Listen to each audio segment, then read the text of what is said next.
What's going on, everybody? FreeMe TV, FreeMe Podcast, Episode 4, Prisoner of Love, coming at you now. If you haven't caught it, it's on Discovery Plus. You must check it out, man. Breaking Stigma, FreeMe TV, Episode 4, Season of Love, Prisoner of Love. Control, this is Agent Ogren. I need a request to open up cell 311.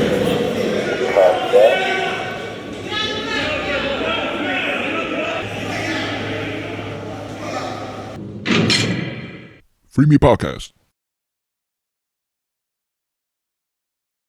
Okay, so we cut back to the scene where Chelsea is outside waiting on Michael in the snow.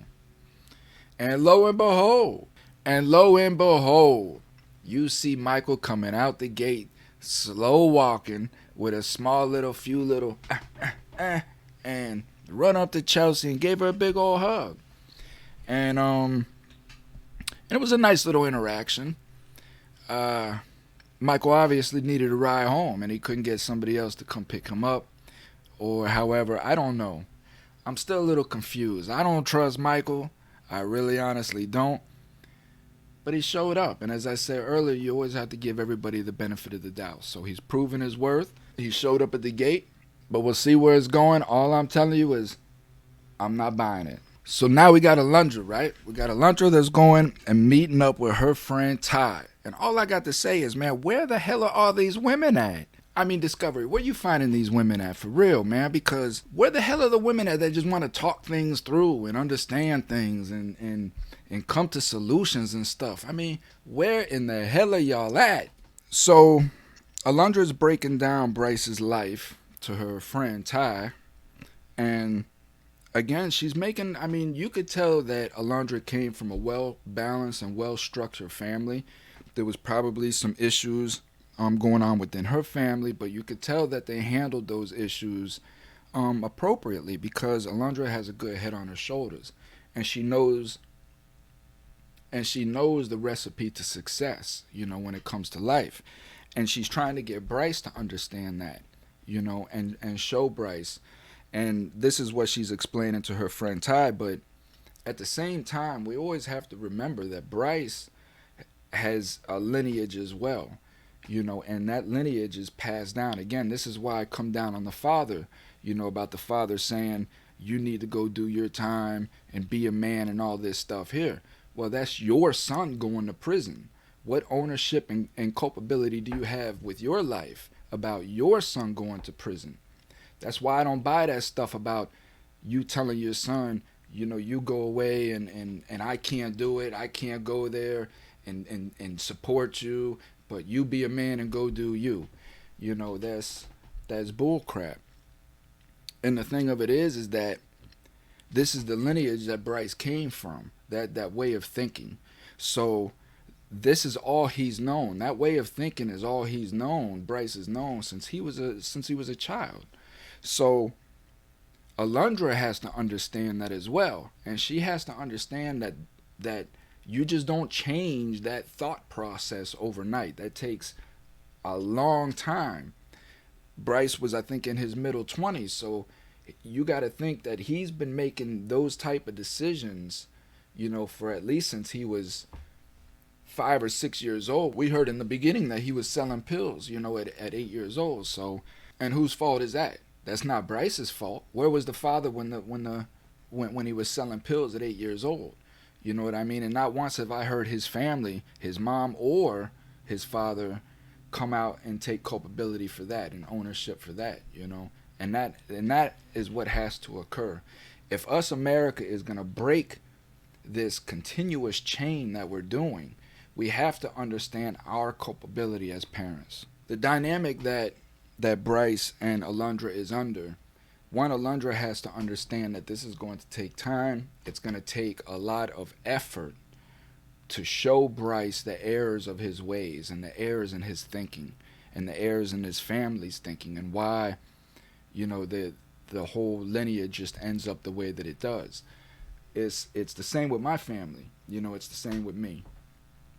So it's going to take that process, and it's going to take Bryce to trust Alundra to the point to where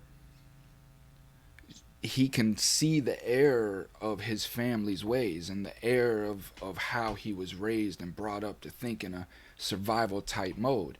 And that's exactly what that is. This is what Alundra is trying to explain to her friend when she says that Bryce was just day to day moving. That's survival mode. As I said, so many families are, we're operating at a survival mode.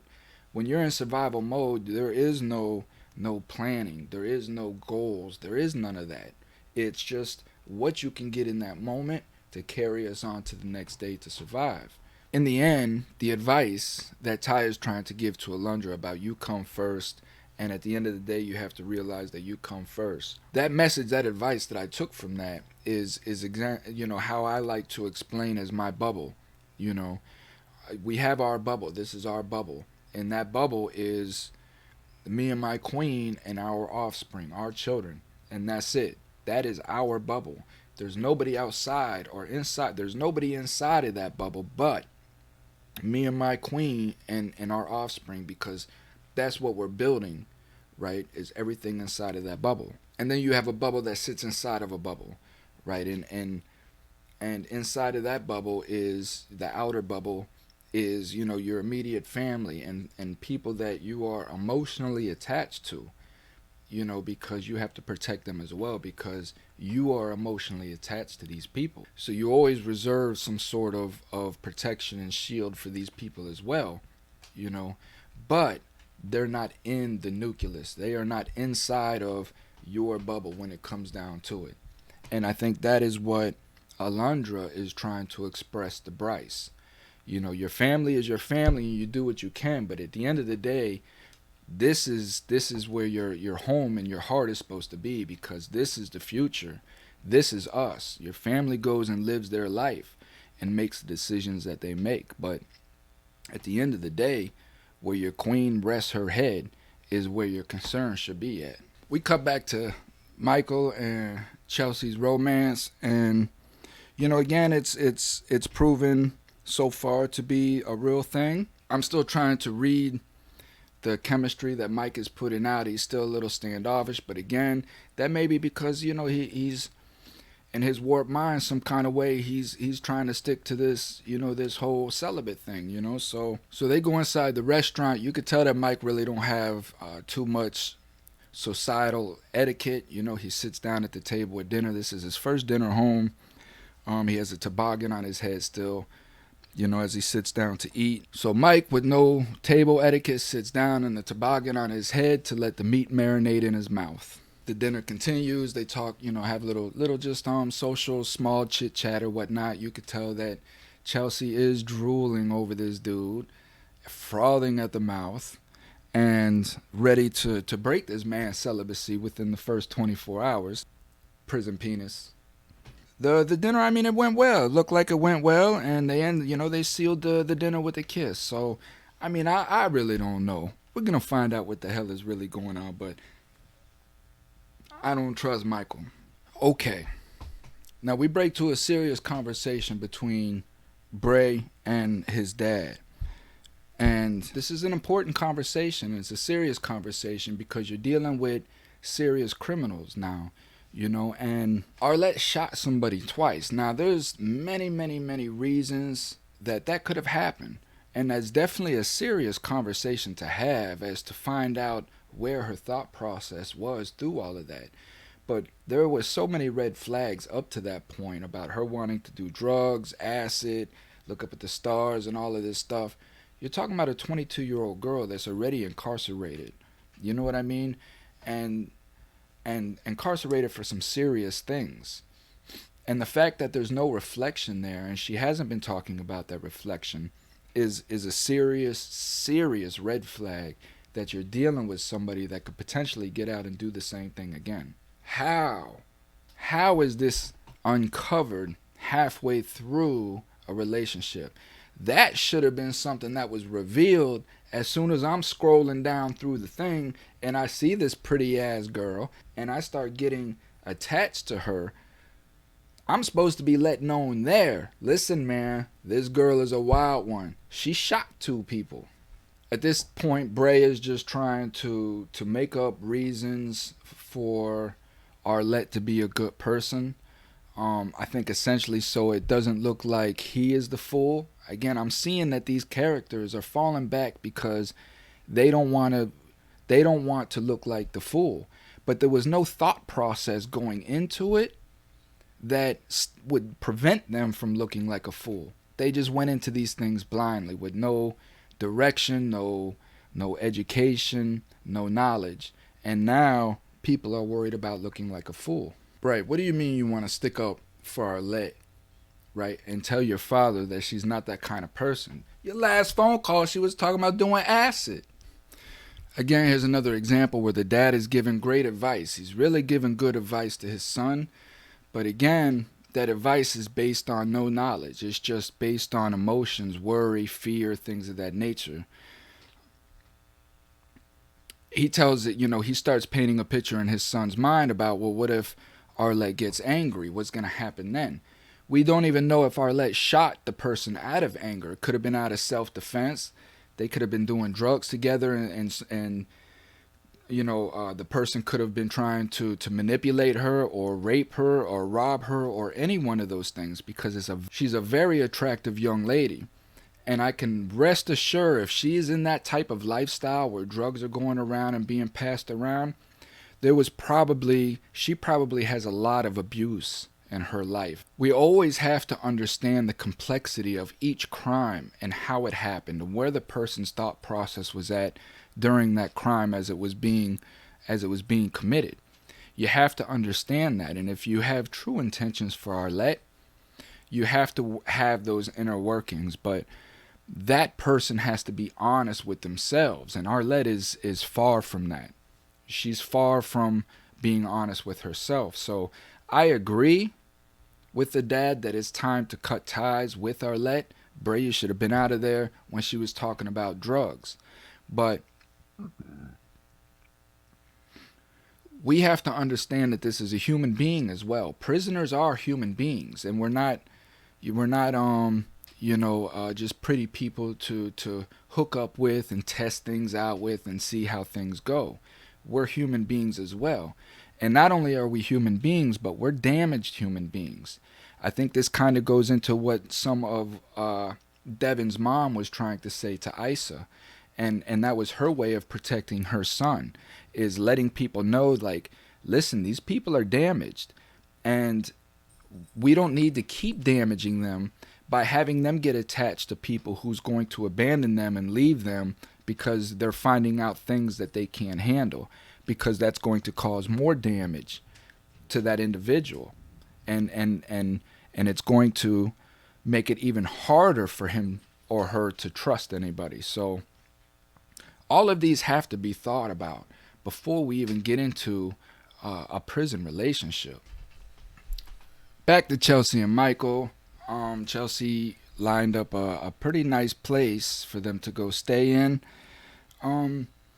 Michael hit on some key notes, and a lot of his body language showed a lot of what we go through. It's hard for people to understand a real true prison environment of living in a bathroom with somebody for however many years. And everything is odd outside of that. It's abnormal for us.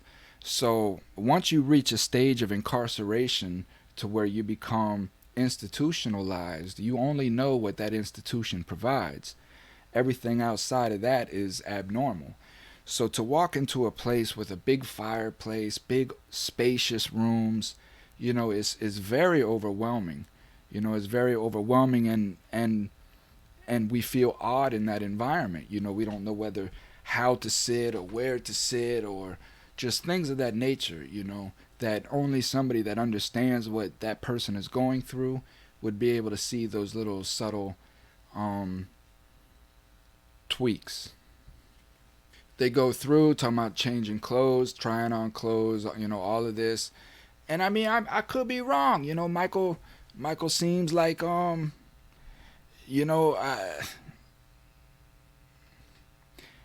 could be wrong about Michael. I mean, I'm kind of sticking to my guns, because I'm still seeing things that make me, you know, not trust. But I could be wrong. You know, it could just be me not trusting people, and maybe Michael might end up turning out to be a pretty good guy. Then I'll have to eat crow. But until that happens, man, I'm sticking to my guns. We cut to a scene, to me, is the most powerful reality that I have yet to see on this show. If you watch the show, what you witnessed in episode 4 with Bryce and his younger brother is a serious, critical issue that's going on in America. This is why I have my program. This is why I speak about the things that I do. I applaud Discovery for making sure that this conversation was implemented into the show and made sure that it got out there, because that is the problem. As I said in the last episode of Breakdown, Bryce's whole family structure is based upon survival needs. And because Bryce figured out a way to hustle and make extra money for that household, everybody became dependent on Bryce for survival.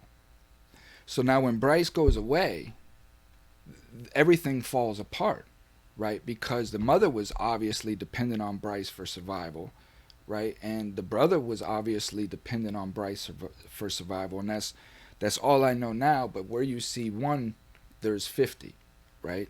So that scene is so powerful in so many ways, because Bryce now gets to see the devastation of what his actions has caused, right? And the domino effect of what his decisions has made.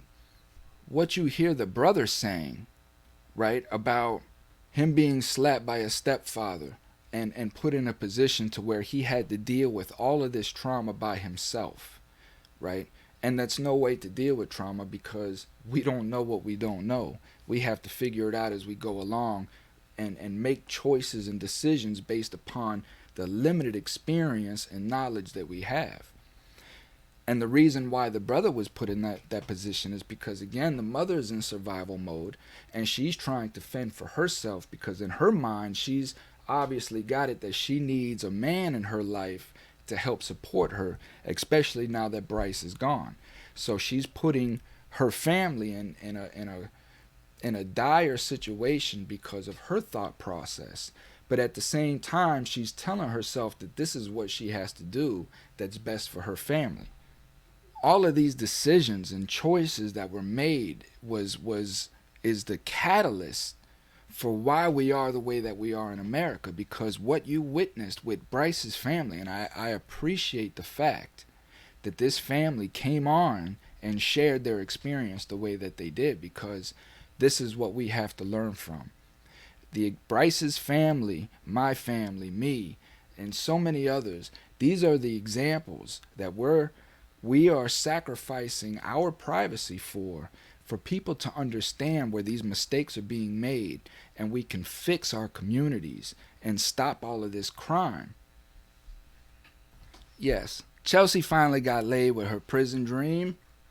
She's smiling and she's happy. So this is where things can I mean, that's a serious decision, and that's a big fork in the road, you know what I mean? So we're going to see what happens after that. Michael, with his white toboggan, finally gets to meet Jonathan, the infamous Jonathan. And Jonathan's mind is only on one thing. Hater. Jonathan, I ain't see you for no hater, man. Definition of a bottom bitch. Now, what a bottom bitch is a very good thing, right? It is a woman that will go out and bring you 10 bad bitches. And that's what they say. One bad bitch will go bring 10 hoes. It's not a prison term, Jonathan. It's a pimp term.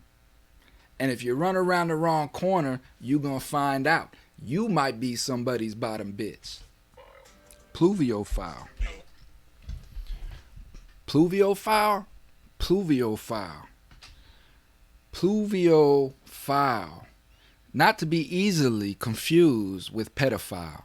I do have a guilty pleasure. I found out years ago that I was a pluviophile. A what? Not a pedophile, a pluviophile. A what? Plu, who?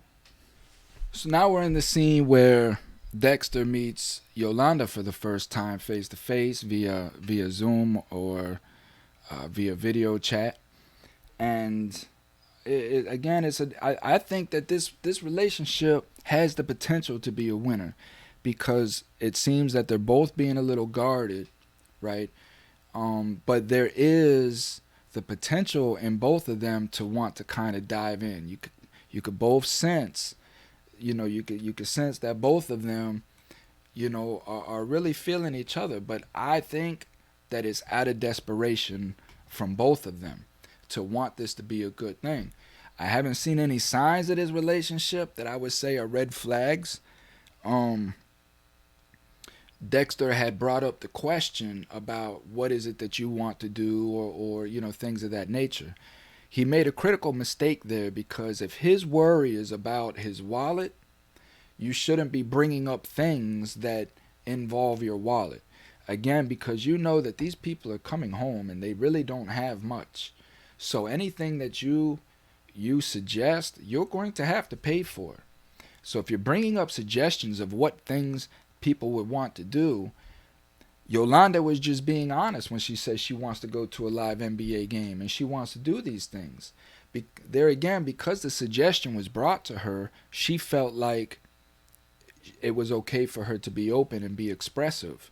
And then Dexter got set back a little bit, because now she's talking about, him doing big things with her. Again, you have to be careful what you ask for. We switch back now to another. I mean, this show is really getting deep, man. It really, really is, because it's exposing a lot of reality, man, that's going on within these families of these incarcerated people that are coming home. So we switch back to Bryce and we switch back to Alundra. And the dichotomy that they're in now, again, is because of Ethan, which is Bryce's younger brother, coming and exposing what the family have went through when Bryce has left. Now, the way that Alundra is presenting this, right, first and foremost, when Bryce is expressing himself, you see Alundra kind of just getting tired or frustrated because she already knows, as she expressed, that Bryce's family is sucking him back in. What Alundra has to understand is this is his family, and he's very emotionally tied to that, and that is a sever that you just can't, just stop. That's not something easy like that when you've been doing it your whole life. So it's Alundra has to educate herself on how she gets Bryce to see the errors of his ways. You see what I'm saying? By just pointing out, you see, this is how your life went this way because your family keeps making these decisions and it pulls you in and such. And versus just telling him or chastising him or making him feel like he has to choose, which what Bryce came out and said that is very mentally draining. At the end of the day, this is a man that just came home from prison and he's trying to get his life back in order or find his life. And it's very hard to do because now he's in the middle of a tug of war, right? This is what we don't want. We do not want to put these people in a tug of war where they feel like they have to choose. It all has to come together. Bryce's family has to understand that he's a family man now and that he has a wife and a potential growing family. And that's what comes first. And Alundra also has to understand that, yes, right, he is responsible. What Bryce is saying is true. He is responsible for his family structure because Bryce made decisions that hurt his family. Bryce knew that his family was dependent on him, and he didn't find a way legally to support that family.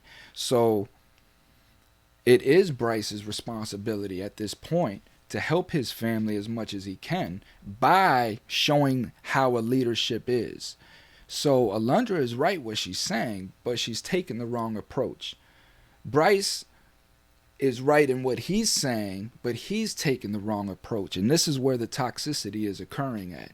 We're witnessing the beginning stages of how relationships become toxic, right? Especially when it comes to ex-offenders.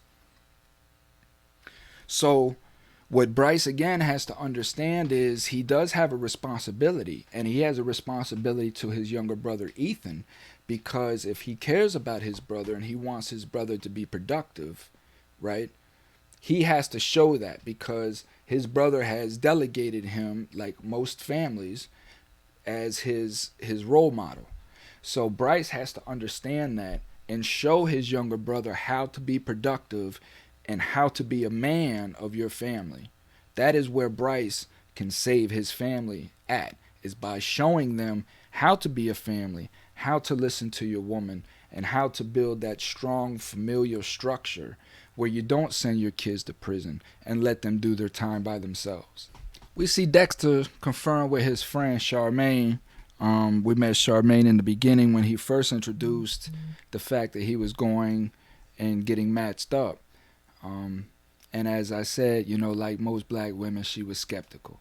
Now, we got two sides of a story, because we heard the conversation between Yolanda and Dexter, but the conversation that Dexter provided to Charmaine was different. So what I'm saying by that is he made Yolanda seem like a gold digger, and Charmaine, of course, was not privy to that original conversation. She's only privy to what Dexter is telling her. So she's perceiving it as a gold digger. So of course was her response. Sounds like a gold digger to me, and Dexter kind of shot her a side eye. But again, you provided the information for her to see it that way. Now, how the conversation shifted was Yolanda said, that the first thing she wanted to do was walk on the beach, which I can respect that. I can understand exactly what she's talking about. And then the second thing, was maybe go to a live NBA game, in New Orleans or whatnot. I didn't hear anything about a football game.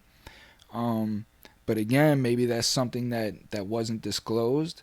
But that was in the conversation between Dexter and Charmaine. And how Dexter brought it up is she wants to go to all these live games, NBA and football, and she wants to travel all over the place. That really wasn't what was discussed. So I think there was an unfair advantage in that conversation, I feel Dexter, and I understand Dexter, right? In the sense that a lot of his issues with relationships, I could see already, is he indulges a lot of information. He gives out a lot of his personal self, right, early in the relationship, in hopes that people will feel sorry for him or want to attach themselves to him, and he's giving out way too much. And when you lay all your cards on the table, you're putting all your trust in this person, that they're a good person. And most people aren't. There's only one shepherd and many sheep. So the thing of it is that you have to hold back. Let this person ask you about you. Don't just give that information to them. Let them want to know who you are and seek that. And if that person's not doing that, but they want to go to big NBA games and stuff like that, then that is a red flag. But if you're giving this person all your information all up front and they never have a chance to really ask you about you, how do you know? So now Michael and Chelsea are going in to get tattoos of each other. She gets Michael written across her back. He gets Chelsea written across his ankle. And, a conversation ensues about, long distance relationship, because Michael is living in another state, and he's on parole, 3 years parole. So he's confined to that state, where Chelsea stays in several states over. So now we're kind of starting to see a little of the manipulation losing control. I know for sure that Michael's a fraud now, because he can't answer the detailed questions, and he don't want to corner or trap himself in any kind of situation that he can't get out of. So when the thing about long distance relationship comes up, Michael starts blaming the women as far as it's their fault. They're the ones that come on to me. They start enticing me, and I don't know if I can control myself in that fashion. We cut to a side scene where Michael's sitting there talking about how he was with another chick and two other chicks came up to him, and he stuttered, and he couldn't be honest with himself. It took a lot just to say, I cheated or whatever. So these are red flags that I'm seeing in Michael, and now I know for sure that he's a fraud. To put simply, right, a manipulator that catches another manipulator in that is simply just that. First, you were talking about being celibate when you came home, and you broke that within the first night, and now you're talking about you can't have no long distance relationship. So again, the manipulation is breaking down with just a few little questions. So because manipulators, they don't have a long detailed plan. Psychopaths may, but just regular manipulators who are living in survival mode for instant gratification, there is no detailed long distance plan. It's just surface, just on the surface. So our trick is to keep you, in la la land, to where you never get below that surface. So this is why, as you saw with Devin, when the conversation about money came up, he again started to get into the fantasy, right, to keep her above the surface because her questions were getting too deep and he really didn't know how to answer them. So it's a quick shift. Well, with Bray now, and he's getting his phone call from Arlette, and now the big question comes up about the police report. So Arlette starts breaking it down, about her drug abuse. First, I really do give Bray a lot of credit, and what Bray said was instrumental in the fact that he wanted to get Arlette's side of the story because he don't know what happened. He don't know the circumstances, and you could tell that he's very naive in that type of lifestyle. So he understands hardly anything of what this young lady has probably been through in her life. Arlette goes on to explain some of the troubles that she's had in her life, that she's been addicted to meth, cocaine, crack, almost every hard drug that is applicable to these kids out there these days. She has apparently been on. She's in an institution already and been in there for a little bit for shooting somebody twice, right? And this is a 22-year-old girl. So we have to understand, how does that happen? How does that happen in America that a 22-year-old girl can be addicted to all of these drugs and shoot somebody twice and go through an institution and still not have enough schooling or education within that institution that she's been confined to see the errors of her ways? From what I'm hearing out of Arlette, this is just a girl who has no ownership of or understanding of the chaotic life that she's leading, right? All she knows probably is that she's in a situation she has no idea how to get out of, and she's just going to continue that until something happens. Welcome to America, the land of the free. We cut to another critical scene, man, and these scenes are unfolding within this series, man, that is something that I've never seen before. Now, I've never seen any of these other prison shows, and maybe I should, but what I'm seeing unfold in front of me is so profound and it's so touching to me because this is what America needs to be exposed to.